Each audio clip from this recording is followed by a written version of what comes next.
समोर बसलेल्या बांधवांनो, भगिनींनो आणि मातांनो, बऱ्याच दिवसांनंतर मी असा जाहीर कार्यक्रमात आलेलो आहे. संभाजीनगरमध्ये आलेलो आहे. त्याची सुरुवात जसं गुलाबराव तुम्ही म्हणालात दोन्ही केली, ती शिवसेना प्रमुखांच्या लाडक्या संभाजीनगरमधून केलेली आहे. देसाई साहेब, तुम्हाला आणि एकनाथजी, तुम्हाला सुद्धा आणि गुलाबराव मी धन्यवाद देतो, कारण आपण गेल्या वर्षामध्ये काय काय केलं याचा आढावा तुम्ही घेतलात. धन्यवाद काय दिले? नुसती कामं सांगितली म्हणून नाही दिले, तर घरी बसून मी काय केलं हे तुम्ही लोकांना सांगितलं म्हणून तुम्हाला धन्यवाद देतोय.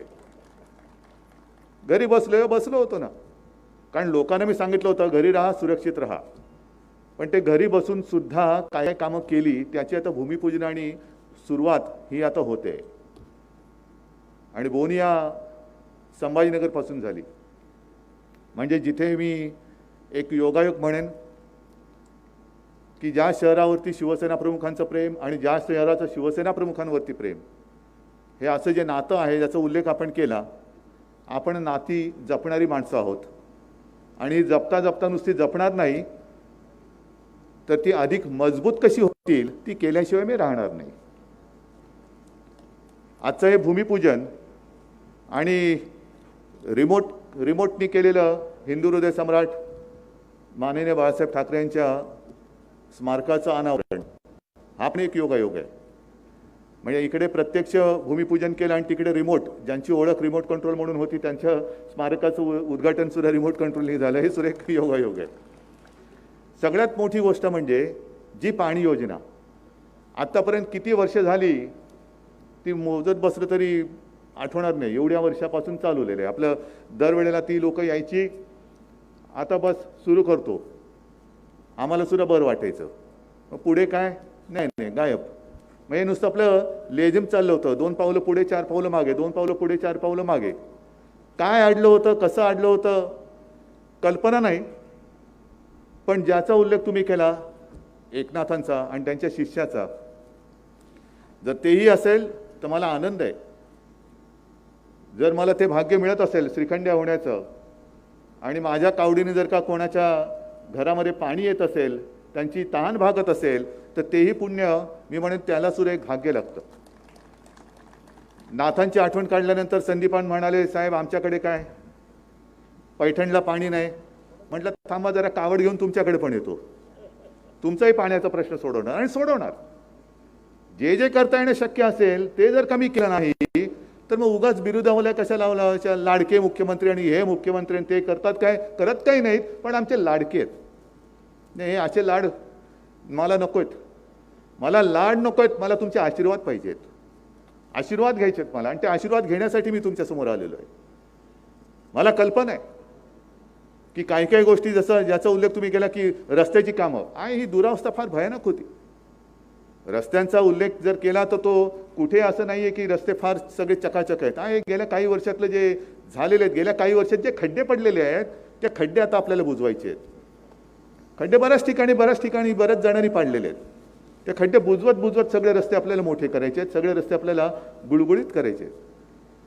आज या पाण्याचा प्रश्न, जशी पाणी योजना मार्गी लावली, मला माहिती आहे, कारण गेली अनेक वर्ष मी शिवसेना प्रमुखांच्या सभेला तर इकडे यायचोच, पण त्याही नंतर मी प्रचाराच्या वेळेला इकडे येतो. आणि मग प्रचार असला की आम्ही बेंबीच्या देठापासून ओरडू सांगणार की लवकरच आम्ही पाणी योजना करत आहोत. ती आज भूमिपूजन झालेलं आहे. आणि नुसतं भूमिपूजन करून मी गप्प बसणार नाही. मी कधीही न सांगता, न कल्पना देता याची प्रगती बघायला आल्याशिवाय मी राहणार नाही. जसं गेल्या आठवड्यापासून मी सुरुवात केली, अचानक उठलो आणि हिंदू हृदय सम्राट बाळासाहेब ठाकरे समृद्धी महामार्ग त्याची पाहणी केली. नागपासून सुरुवात केली, त्या इथपर्यंत आलो होतो, जालना संभाजीनगरपर्यंत आलो होतो. म्हणजे सुरुवात करताना एकनाथजी तुम्ही होतात, आपण जालना आणि त्या परिसरात गेलो होतो. बागाच्या बागा काही जात होत्या, शेतकरी रस्त्यावरती आला होता.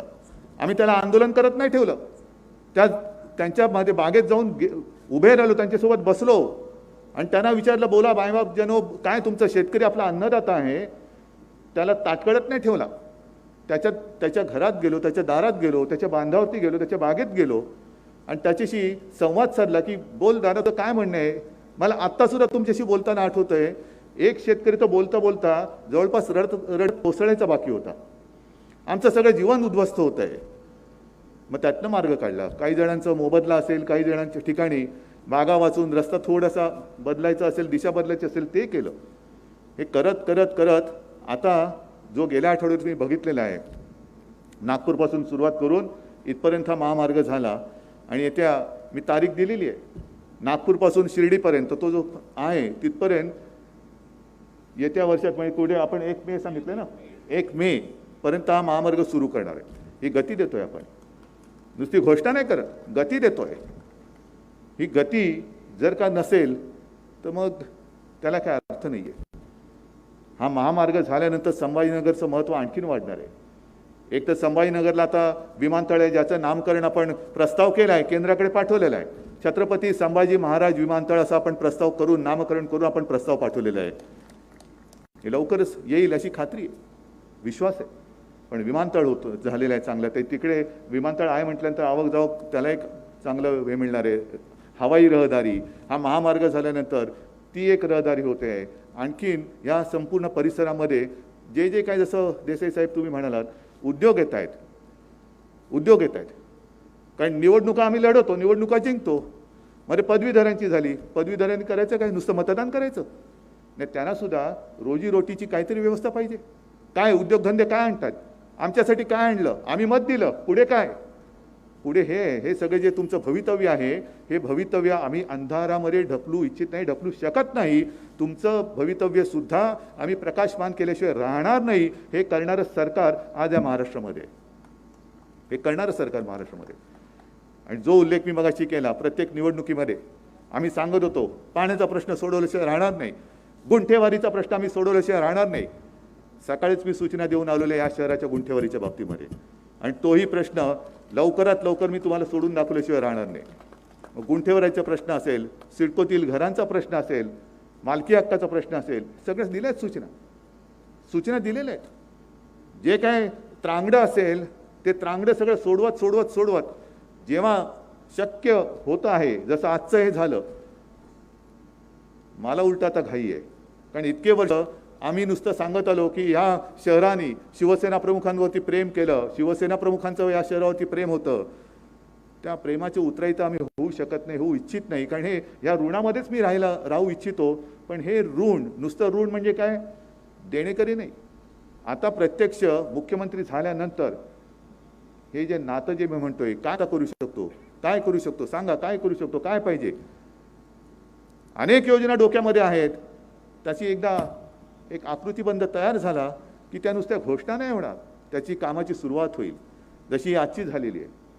आणि जे मी तुम्हाला मगाशी सांगितलं की घोषणा, भूमिपूजन म्हणजे कुदळ मारल्या, नारळ फोडले, गेलो. काही जण म्हणतात की आता निवडणुका आल्या म्हणून तुम्ही आलेत की काय. अरे या निवडणुका मार्च एप्रिलमध्येच झाल्या असत्या, त्या कोविडच्यामुळे या पुढे ढकलल्या गेल्यामुळे. नाहीतर म्हणून आपण काय करायचं, निवडणुका येतील म्हणून काय कामं करायची नाहीत असं नाहीये.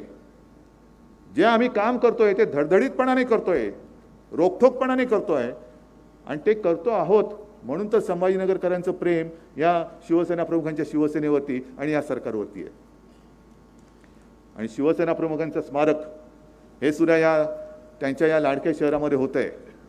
नुसतं तुम्ही बघितलं असेल, एक हे रफ आहे, अजून रफ आहे, ह्याच्यामध्ये खूप सुधारणा आणखीन होणार आहेत. पण नुसता पुतळा नाही उभा करणार. तर शिवसेना प्रमुखांनी काय दिलं, काय लोक प्रेम करतायत, काय असं नेमकं त्यांच्या नेतृत्वामध्ये होतं. अनेक जण येतील, कदाचित पुढच्या पिढ्या आणखीन जसं तुम्ही म्हणालात 2052 तोपर्यंत हा सगळा पाण्याची योजना ही आहे. 2052 साली ती जी पिढी असेल ती स्मारकात जाईल शिवसेना प्रमुखांच्या. काय नुसता पुतळा बघून जातील. जे शिवसेना प्रमुखांनी प्रत्यक्ष त्यांच्या हयातीमध्ये संभाजीनगरला दिलं, तेच प्रखर हिंदुत्ववादी राष्ट्रीयत्व सांगणारे विचार ते देणारं ते स्मारक असेल. नुसता पुतळा नसेल तर त्यांचे विचार तिकडे गेल्यानंतर एक बाहेर पडणारा माणूस, त्याला हिंमत मिळेल, त्याला आत्मविश्वास येईल, आणि राष्ट्रीयत्व म्हणजे काय हे नेमकं त्याच्यामध्ये कळेल. हिंदुत्व म्हणजेच राष्ट्रीयत्व हे नेमकं काय आहे हे त्याच्यामध्ये कळेल. अशा अनेक गोष्टी मनामध्ये आहेत. त्याची सुरुवात मी तर म्हणेन, हे एक नेमका शब्द मला आठवत नाही, किंवा सुचत नाही म्हणा की हे माझ्या हस्ते होतंय, हा योगायोग हे सुद्धा मी तुमच्या आशीर्वादाचंच फलित म्हणेन की इतके वर्ष ही रखडलेली योजना ते करण्याचं पुण्य श्रीखंड्या म्हणून का होईना पण मला लाभलं, हे माझी आयुष्यभराची ही कमाई आहे, तुमचं प्रेम आणि तुमचे आशीर्वाद ही कमाई आहे. आणि याच्याच जोरावरती मी पुन्हा एकदा हात जोडून सगळ्यांना सांगेन की हे प्रेम आणि हे आशीर्वाद, हाच विश्वास असाच कायम ठेवा. आज खरं म्हणजे हा कार्यक्रम तुफान गर्दीचा होऊ शकला असता, पण आज सुद्धा अजूनही कोविड पूर्ण गेलेला नाही, कोरोना पूर्ण गेलेला नाही, हे अजून कायम आहे. नाहीतर तुडुंब सगळं भरून गेलं असतं मैदान. आता सुद्धा आपण बसलेल्या सगळ्या विरळ बसतायत. दसरा मेळाव्यामध्ये माझी खरी पंचायत होती, कारण तो दसरा मेळावा शिवाजी पार्कवर शिवतीर्थावरचा त्या बंदिस्त सभागृहात घ्यावा लागला. आणि सभागृहामध्ये सुद्धा मोजकी माणसं, कारण उघड्याच्यामध्ये थोडी जास्त चालू शकतात, पण बंदिस्त सभागृहात बंदिस्त जागेत ही आणखीन कमी माणसं लागतात. आणि जवळपास सगळ्या मोकळ्या खुर्च्यांसमोर बोलायचं, पण मनामध्ये जे काय होतं ते मी बोललो. जेव्हा जेव्हा मी बोलतो ते मनापासूनच बोलतो. उगाच काहीतरी फार मोठा विद्वान आहे, मोठा खूप विचार करून मी बोलत नाही. तळमळ आहे म्हणून तळमळीने बोलतो, आणि तळमळ आहे म्हणून तुम्हाला सांगतो की अजूनही संकट पूर्ण टळलेलं नाही. निर्धास्तपणाने वावरू नका. आता सुद्धा मी खरं विमानातून उतरल्या केंद्रेकर साहेबांना जरा ओरडलोच. तुम्ही सगळ्यांना ओरडता, मी तुम्हाला आज ओरडलो. का माहिती आहे, 2 दिवसापूर्वी फोन गेला तर माणूस तापाने फणफणलेला होता. बरोबर ना? ही सगळी जी माणसं आहेत, सगळी जी सहकारी आहेत, मग आयुक्त आहेत, जिल्हाधिकारी आहेत, पोलीस आयुक्त आहेत, सगळे अतोनात मेहनत करत आहेत, स्वतःच्या जीवाची पर्वा नाही करत. त्या दिवशी सुद्धा ताप आल्यानंतर टेस्ट केली, मग मला त्यांनी पाठवलं की टेस्ट निगेटिव्ह आली. आता आल्यानंतर बघतो तर पहिले स्वागताला केंद्रेकर. तर ही सगळी अशी माणसं ही काळजी घेत आहेत. तुम्ही सुद्धा काळजी घ्या. आता थंडी सुरू झालेली आहे. मी सर्वांना मुद्दामून एवढ्यासाठी सांगतो की उन्हाळा, पावसाळा आणि थंडी या प्रत्येक सीझनचे वेगवेगळे साथीचे रोग असतात. सर्दी खोकला ताप तर असतोच, घशाचे असतात, थ्रोट इन्फेक्शन असतं. पण एका गोष्टीत तुम्हाला मानावंच लागेल, तुम्हाला सर्वांना, की तुम्ही जे सरकारने सांगितलं ते ऐकलत, म्हणून आपल्याकडे तसे उन्हाळ्याचे आणि पावसाळ्याचे साथीचे रोग आले नाहीत. याचं कारण आपण जी काळजी घेतली, मास्क घालणं, गर्दी कमी करणं, एकमेकापासून अंतर ठेवणं, त्याच्यामुळे फक्त करोनाच नाही तर सुद्धा साथीच्या रोगांपासून आपण आपल्याला वाचवू शकलो. आणि आत्तासुद्धा हा थंडीचा सीझन आहे. थंडीचा सीझन आहे म्हटल्यानंतर जरा मजा करूया, गार वाटते. करोनाचा आता काय आकडे खाली आलेत, म्हणून मास्क खाली करू नका. साथीचे रोग कोणतेही आले आणि त्याच्या सोबतीने जर कोरोना आला तर मग फार मोठं बिकट संकट आपल्यावरती आल्याशिवाय राहणार नाही. पण ते येणार नाही ही मला खात्री आहे, कारण आपण सगळे समजदार आहात. असो, जास्त मोठं प्रवचन देण्याची माझी इच्छा नाही. पुन्हा एकदा सगळ्यांना मी धन्यवाद देतो. ज्यांचे हातभार या सर्व कामामध्ये लाभलेले आहेत त्यांनासुद्धा संभाजीनगरकरांच्या वतीने आणि माझ्या वतीने मी धन्यवाद देतो. सगळे मिळून हे असेच सर्वांचे आशीर्वाद घेत राहू आणि पुढे जात राहू. धन्यवाद. जय हिंद, जय महाराष्ट्र.